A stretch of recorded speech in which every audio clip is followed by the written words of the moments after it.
Police arrested Chuck E. Cheese in Tallahassee, Florida the other day. Yep, that Chuck E. Cheese. Norman Chad. Norman Chad.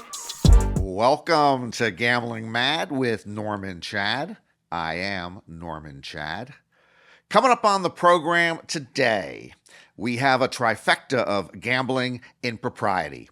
Gilbert Arenas probably did a no-no. Marcus Morris Sr. definitely did a no-no. And DraftKings always does a no-no. Gambling Mad, as always, brought to you by Fritos, picked fresh off of Central California trees each morning, delivered directly to your local retailer each afternoon. And by Fresca, the refreshing taste of Fresca. Fritos and Fresca, it's a meal. We have not reached epidemic levels, gambling-wise, in America yet, but pre-epidemic levels already feel like an epidemic. I could fill up Gambling Mad every week with gambling indiscretions, gambling scandals, and gambling tales of woe. I choose not to, however, because I am, at heart, an optimistic individual with romantic visions of days of heaven and fields of tulips in which we can run through carefree, cooled by light summer breezes.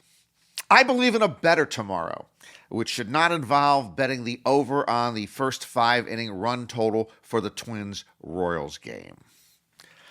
However, we have so many bad things happening in gambling. Lots of gambling scoundrels this week. Former NBA star Gilbert Arenas was arrested on federal charges alleging he operated an illegal gambling business, namely a high-stakes poker game at his Los Angeles home. Arenas earned an average of $15 million a year in his 11 NBA seasons, yet he found the need to rake $100 out of every pot limit Omaha pot at a home game. And believe you me, these big dollar home games are notorious in Los Angeles and in New York City, and they operate almost as a private equity fund for the hosts. The fact that they are illegal, though, boggles the mind. The fact that law enforcement would go after them boggles the mind. The fact that Arenas felt compelled to run one of these operations doesn't boggle the mind as much, I guess, but we're still talking about a lot of mind-boggling things here, and I don't have that much mind left to boggle. These big-ticket private games, they operate like this. They usually involve a very nice setting, plenty of food and drink, attractive women to serve the players, and often armed security. If you're running a game like this 2 or 3 times a week, it is big business. Now, Gilbert Arenas and myself both play poker in Los Angeles, but I have never played with him, and I never will. Let me explain. In poker, perhaps the most important element is what we call game selection. For instance, if you are the 9th best player in the world, but you're playing in a game with the 8 best players, you're more likely to lose being the worst player at the table. That would be poor game selection. There are other forms of game selection. For instance, I would never sit down at a card table with a man such as Gilbert Arenas who might confront me with guns after a rough session. Yeah, you might remember Gilbert got into a little dispute with one of his teammates when he was with the Wizards and brought some firearms into the locker room the next day. They were unloaded, but he was upset. You know, there was one other interesting element to this home game raid. A total of 5 defendants, Gilbert and 4 of the defendants. 2 of those defendants had additional counts. Yevgeny Hirschman, an Israeli citizen, and Valentina Kojakari. They were indicted on conspiracy to commit marriage fraud and making a false statement on immigration documents. Gershman allegedly conspired with Kojakari to enter into a sham marriage for purposes of obtaining permanent legal status here in the U.S. By the way, that's incredible. I guess that the cops got 2 for 1 here. It's kind of hard to get both illegal gambling in a poker game and a sham marriage all in one night. That's a lot of good donuts and a lot of high fives after those arrests. As far as the Maryland situation is concerned, I would like to address that particular act from my own personal standpoint, despite the fact that I have waded deep into matrimonial waters. I have zero history with marriage fraud. No sham conjugal activity here. I am always in it to win it. And when I don't, I take the L in divorce court and I just move on to the next one. And let's move on to the next one and the next piece of business here. NBA veteran Marcus Morris Sr. was arrested and jailed over unpaid Las Vegas casino debts. Morris was detained at Fort Lauderdale Hollywood International Airport on 2 felony warrants in regard to $291,750 he owed the MGM Grand and Wynn Las Vegas from marker debts. Morris was jailed for 51 hours until a wire transfer for the money owed was received. Money paid back and lesson learned, Morris commented on Threads. What lessons were learned? What lessons were learned here? Well, 1, don't establish a credit line unless you're good for it. 2, don't sit there in a casino and gamble away more than $250,000.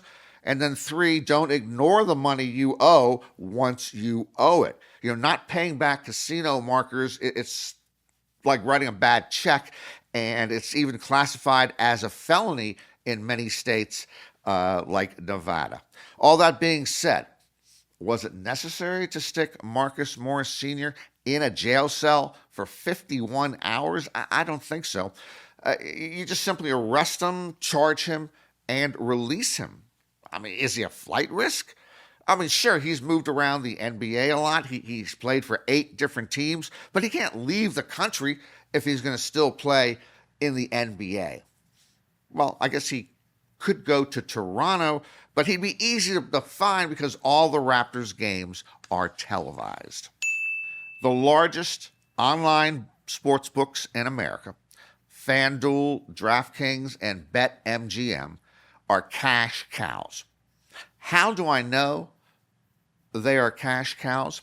When you call any of them, they don't greet you on the phone with hello or good afternoon. Rather, you hear moo, cha-ching. All you need to do to keep the cash registers ringing at an online sportsbook is not break the law. So, of course, they broke the law. In Boston-based DraftKings' home state, the Massachusetts Gaming Commission bars the use of credit cards to make account deposits. Naturally, DraftKings allowed its online sportsbook customers there to use credit cards. The Gaming Commission discovered 218 DraftKings customers were permitted to make 242 credit card deposits totaling nearly $84,000. The commission thus has fined DraftKings $450,000, plus ordered the sportsbook to return the nearly $84,000 to the credit card depositors. Now, you might ask yourself, how could DraftKings make this error? DraftKings says it was a fundamental misunderstanding of the prohibition at issue. Okay, let's look at the relevant regulation here, the actual wording of it. And this particular regulation starts with the following words: no deposits may be made by credit card. Ladies and gentlemen of the gambling mad jury, what part of the expression no deposits may be made by credit card could possibly result in a fundamental misunderstanding? How stupid do we look? Where is my mirror? Okay, here. Well, I'm sorry. I don't look that good. I don't look that healthy. But I do not look that stupid. Who's DraftKings kidding? By the way, just for those of you unfamiliar, if you're not depositing with a credit card in your account, what are you doing? You're using a debit card from your bank. And, when you do the credit card stuff, that actually rolls up to more. There's credit card fees, just like ATM fees. So to go straight from your debit card to a sportsbook account actually saves you money. Credit cards should not be used, and as I mentioned, in many states, it is against the law. Time for D-Gen's Gonna D-Gen. D-Gen's Gonna D-Gen, case number 1. Police arrested Chuck E. Cheese in Tallahassee, Florida the other day. Yep, that Chuck E. Cheese. So here's the story. A woman's credit card disappeared. She began noticing fraudulent charges at local stores. She went to one of the stores, looked at security camera footage, and thought she recognized a customer using her card as an employee at the Chuck E. Cheese that she frequents. Police went to that Chuck E. Cheese and spoke briefly with the said employee. They determined that he did indeed match the woman's description. But when they re-entered the restaurant, the employee had donned the mouse suit. As many horrified children looked on, the police arrested, cuffed, and led Chuck E. Cheese out of his own establishment. The suspect, 41-year-old Jermel Jones, was charged with 3 counts of credit card fraud. I got to say, if I were 5 years old, I don't know how many unicorn churros or Dippin' Dots I'd have to consume to wipe the vision of Chuck E. Cheese being arrested out of my adolescent mind. D-Gen's Gonna D-Gen, case number 2. In India, police arrested a man accused of running a bogus embassy from a rented 2-story home near Delhi. The suspect impersonated an ambassador and allegedly duped victims from their money by promising overseas employment. Police also recovered several vehicles with fake diplomatic plates. So, how do you go about setting up a fake embassy? But maybe it's not as hard as it seems. You may recall the 1973 film The Sting. That big sting operation, they set up a whole phony off-track betting parlor, a wire room, to take wagers on horse races. Now, to set up a false embassy, you don't need much. You create a false nation with a false national flag. You hire a false ambassador and maybe a couple of false embassy employees. And then you get some false diplomatic plates for a car or 2. Come to think of it, that's really not that far removed from what the current White House does.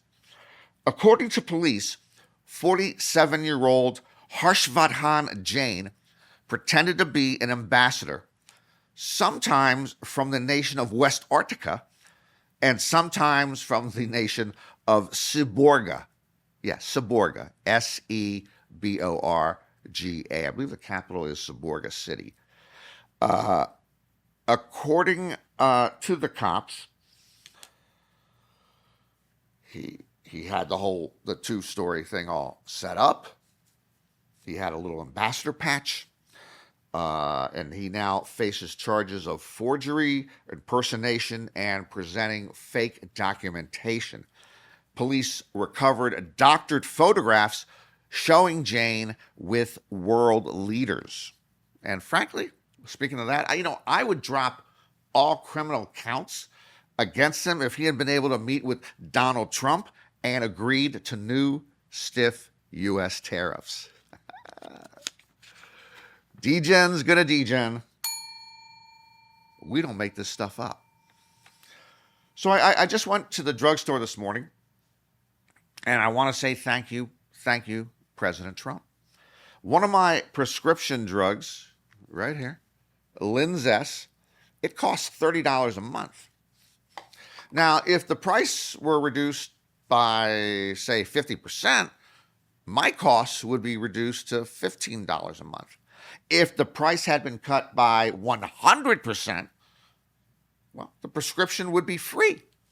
But the president, as he announced the other day, has reduced many drug prices by up to 1,500%. That's the number he gave. He said some will be cut by 1,200%, 1,300%, and some by 1,500%. Oh, which means Walgreens, they had to pay me $480 to take my Linzess. Look, no vouchers, no credit. They gave me cash today, $480 with that 1,500% discount. More than tax cuts, more than tariffs, more than Epstein files speculation. This is the biggest economic stimulation ever. It's a win-win for me and for Big Pharma. I'm now getting paid so much to take receipt of my various prescriptions. I've quit working and I can concentrate full time on befouling my body with all sorts of medically approved drugs. I'm taking the fight straight to RFK Jr. Let's talk food for a moment. Yum. I love food. I'm pretty nimble in the kitchen. So from time to time, I'm going to offer up a recipe or two for everybody here. But I know everybody is on the move, everybody's busy, so my cooking recommendations are going to be quite simple. This week, let me give you something that I like to call tuna on a chip. So first, you get yourself a good can of tuna. Star-kissed? Nope. Chicken of the sea? Nope. Bumblebee? Who you kidding? No. I go with this. This is Geneva yellowfin tuna in olive oil. It's a bit pricier, but I get it at Costco, which makes it a bargain. You know, it ends up being, it comes in the packs of six packs. It ends up being like maybe $2.50 a can. All right. So now don't be fooled. The name and the look of the can, if you look at it, it makes you think it might be Italian. No. This is a New Jersey-based company. The tuna is canned in the United States. It can come from anywhere in the world. On the bottom of each can, it will tell you the origin of the tuna in this can, and this particular can is a product of Thailand. All right. So you take your tuna fish, and then you take your potato chips. Now, we got a slight mistake here. These are wavy lays. Okay, I only use Ruffles potato chips. All right, my current wife, Tony, she went out the other day. She was trying to do the right thing. Wavy Lays were on sale at Vons, so she bought 3 or 4 bags of them. Now, I mean, this is not as bad as bringing home Pepsi instead of Coca-Cola, but this definitely, it harmed our domestic bliss. I was not happy. But she's trying to do the right thing. But anyway, so we're going to use the Wavy Lays as an example today. You just open up the can, pour all that. It's just, you know, in one can of this tuna fish, it's only 290 calories. All the tuna onto your plate, open up the potato chips, put them on the side, and then with your fork, take the tuna fish and place it onto the Ruffles with ridges, or in this case, the Wavy Lay. Potato chip will be the serving thing for your tuna. Tuna on potato chip. You put it into your mouth, and my goodness, my friends, voila, perfection. Do you know how quickly you can prepare this? In under a minute. No fuss, no muss, no mess. With the potato chips, might be 500 calories. If restaurants heard about this, they'd be charging $12 for tuna on a chip appetizers. Just good tuna fish on a good potato chip like Ruffles, and we are good to go.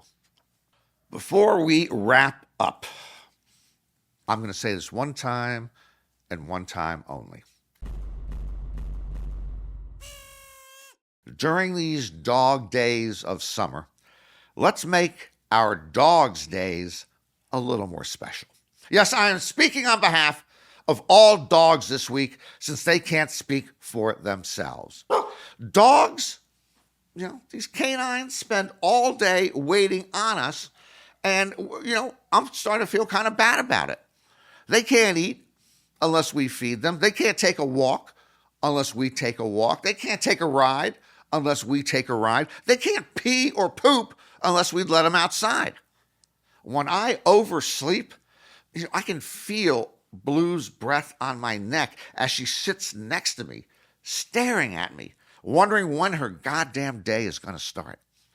They deserve better.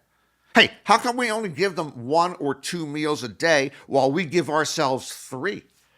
How come they practically need a court order to get a treat while we snack whenever we want to? The next time your dog barks, listen to what they're trying to tell you. They just want to be bright-eyed and bushy-tailed like the rest of us. And indeed, we have the power to turn a dog day afternoon into a doggone delight. That will do it for another just very, very positive edition of Gambling Mad with Norm and Chad. Hope to see you next time. And remember, if you're going to roll the dice, make sure they are loaded. Las Vegas has a lot of wise guys, but somehow they might be outsmarted by the dumb and dumber of sports owners. The NFL's Mark Davis and MLB's John Fisher.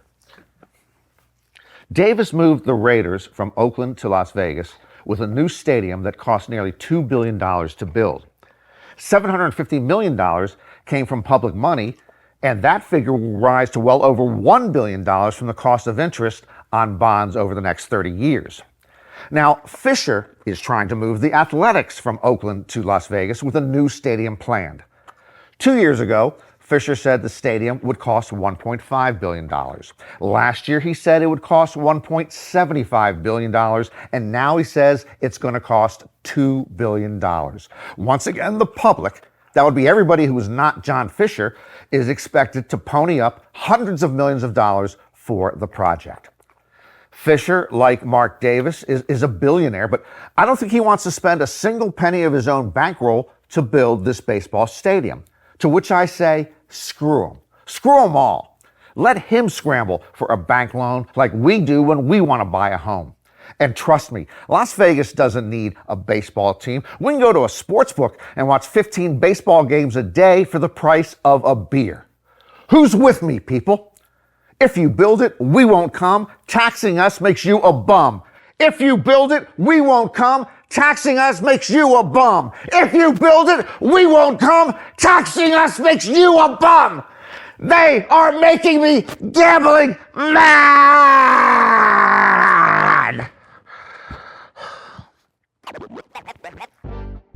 Gambling Mad with Norm and Chad is written by Norm and Chad and ghost written by Norm and Chad. Executive producers are John Scheinberg and Rick Barrio-Dill. Produced by Norman Chad and Rick Barrio-Dill. Our associate producers are Bree Khoury and Asher Friedberg, and edited by Asher Friedberg with studio facilities at 360 Pod Studios, Beverly Hills.